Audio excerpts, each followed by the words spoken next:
Ahora vamos a explicar el mecanismo para construir las llamadas tablas de frecuencias con datos aislados, en su versión más básica.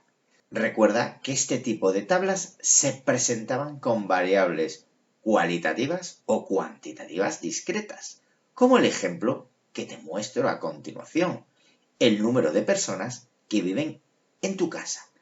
Si esta variable cuantitativa discreta la preguntamos sobre los 30 compañeros de tu clase, podrás obtener los siguientes datos de una encuesta.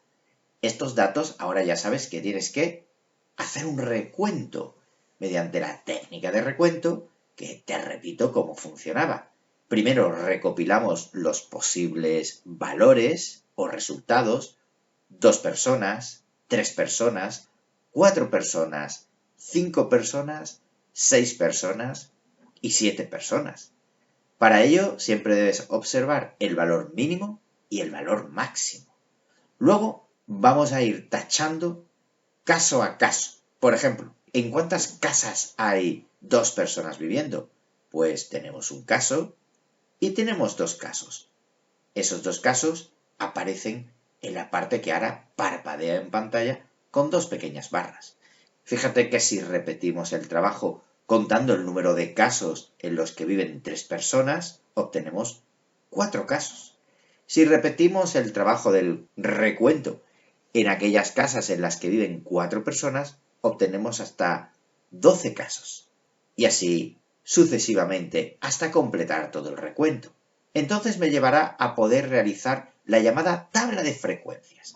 La tabla de frecuencias va a tener fundamentalmente 2 columnas, una titulada valores y otra titulada frecuencia.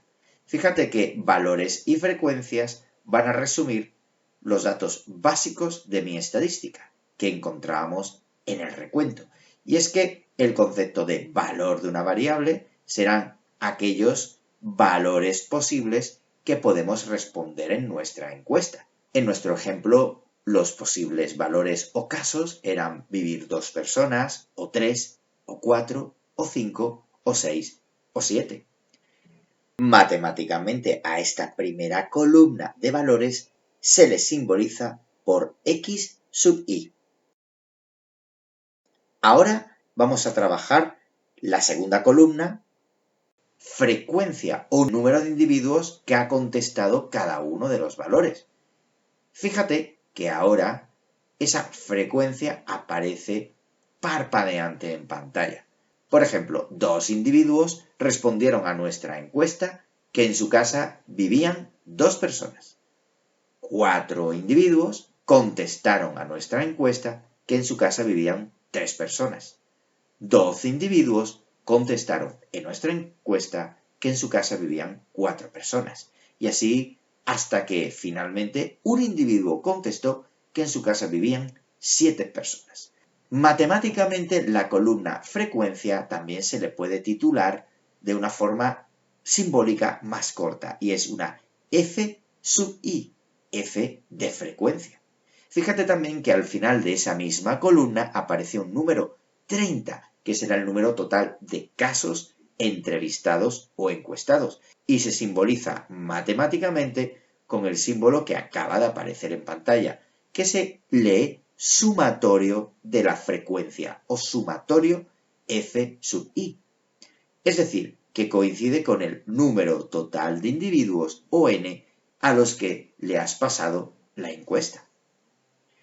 También se dice que ese número coincide con el tamaño total de la muestra o de la población, dependiendo si la encuesta se la preguntas a una muestra o a toda la población. Vamos ahora a practicar con otro ejemplo. Imagínate que los dueños de un local próximo a un centro de estudios, con el fin de montar un puesto de bocadillos y otros alimentos, han preguntado a 30 estudiantes del centro qué suelen comer a mitad de la mañana. De este modo podrán saber qué tendrán que preparar para maximizar sus ventas. Los resultados han sido del siguiente tipo: bocadillos o sándwich, piezas de frutas, frutos secos, bollos, dulces o chucherías, cualquier otra comida o no tomar nada. y al pasar la encuesta han encontrado estas 30 respuestas.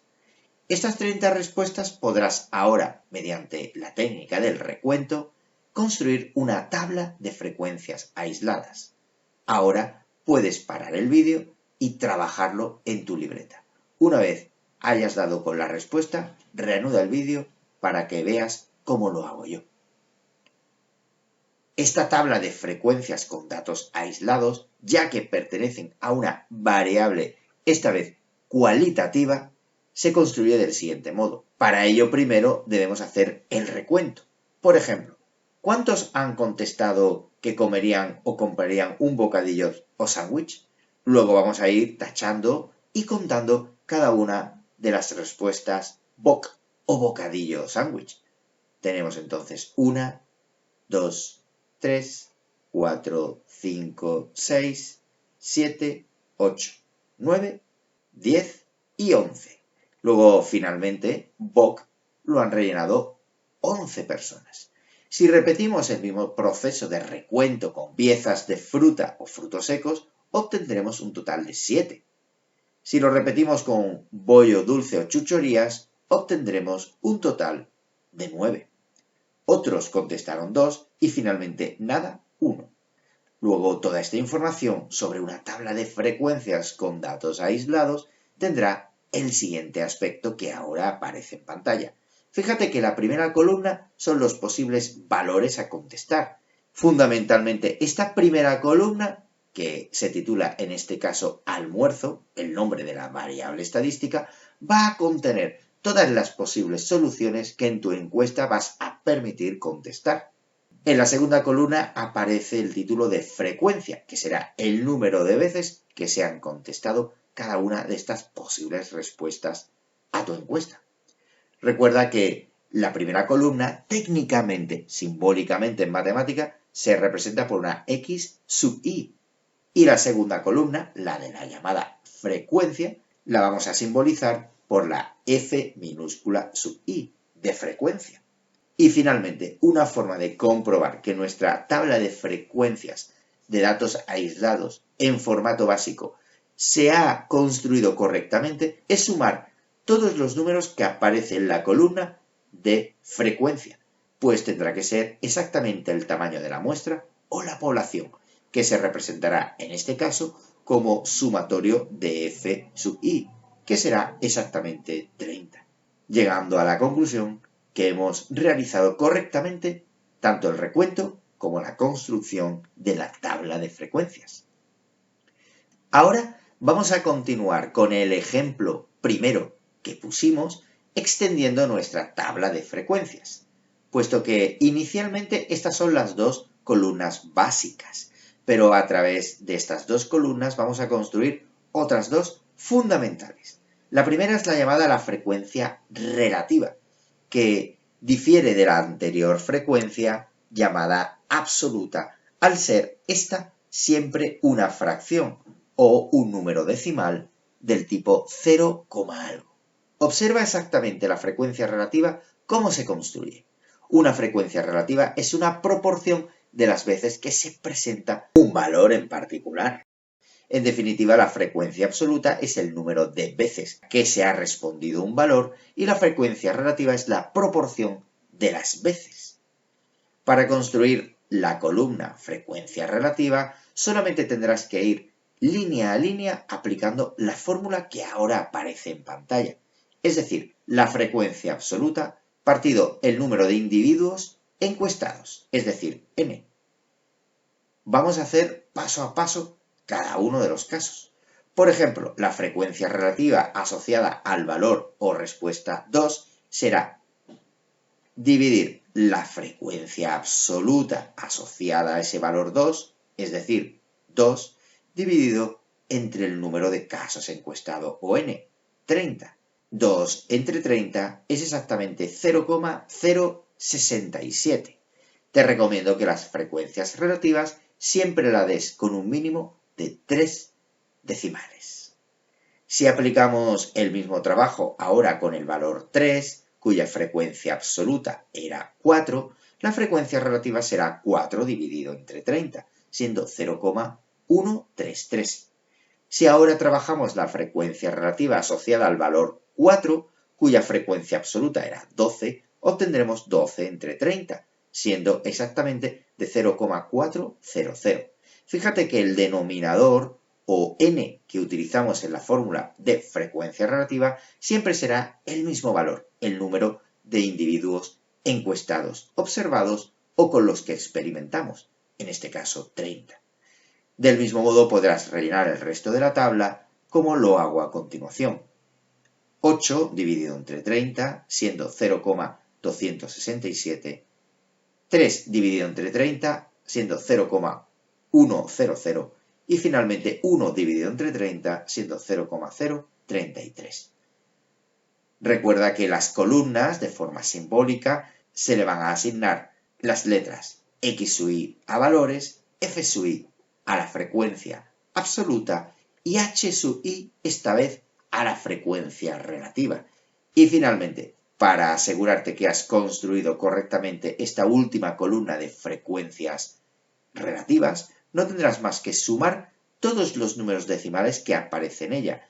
Y esa suma, es decir, el sumatorio del H sub i, tendrá que ser siempre 1 o aproximadamente 1, tipo 0,999 o 1,001. Es importante recordar que ahora trabajamos con dos tipos de frecuencias. Las primeras que se explicaron se les llamará absolutas y estas explicadas ahora se les llaman relativas. Finalmente vamos a presentar la última columna para completar por fin nuestra tabla de frecuencias con datos aislados en versión básica. Es una columna muy útil que vamos a llamar porcentajes. Y para poder construirla no tienes más que multiplicar cada uno de los elementos que aparecen en la columna anterior de frecuencias relativas por 100. Por ejemplo, en la primera línea o fila asociada al valor 2, la frecuencia relativa era 0,067. Si la multiplicas por 100, obtendrás 6,7. En la segunda línea o fila, el valor asociado 3 tenía una frecuencia relativa de 0,133, que multiplicado por 100 será 13,3. Si continúas este proceso con el resto de valores que aparecen en la columna tercera o de frecuencias relativas, obtendrás el resto de porcentajes, que finalmente tendrán que sumar todos ellos un total de un 100%. Finalmente hay que recordar que todas las tablas de frecuencias con datos aislados exigen estas 4 columnas, de las cuales las dos últimas columnas, en todos los ejemplos que te puedas encontrar, deben siempre sumar respectivamente 1 y 100%.